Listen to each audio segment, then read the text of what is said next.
আপনারা তো অনেকে হিরোদের গল্প শুনেছেন, কিন্তু একবার ভাবুন তো, আপনাকে একটা অন্য দুনিয়ায় ডাকা হলো হিরো বানিয়ে, আর সেখানে যাওয়ার পর সবাই আপনাকে ঘৃণা করতে শুরু করলো, এমনকি আপনার উপর মিথ্যা অপবাদ দিয়ে আপনাকে এক ঘরে করে দিল।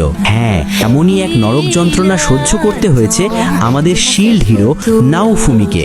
যেখানে বাকি 3 হিরো সম্মান আর ভালোবাসা পাচ্ছে, সেখানে নাওফুমির কপালে জুটল শুধু অপমান আর বিশ্বাসঘাতকতা। তার কাছে কোনো অ্যাটাক করার পাওয়ার নেই, শুধু একটা শিল্ড বা ঢাল। কিন্তু নাওফুমি দমে যায়নি, এই অপমানকেই সে শক্তিতে পরিণত করলো।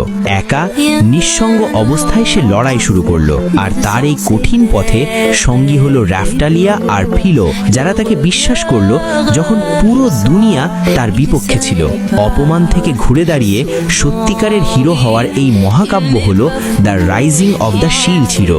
যদি আপনি একটা দারুণ রিভেঞ্জ স্টোরি আর ইমোশনাল জার্নি দেখতে চান, তবে এই অ্যানিমেটা আপনার জন্য মাস্ট ওয়াচ। এখনই দেখে ফেলুন, আর এমন আরও অ্যানিমে রেকমেন্ডেশন পেতে ফলো দিতে ভুলবেন না।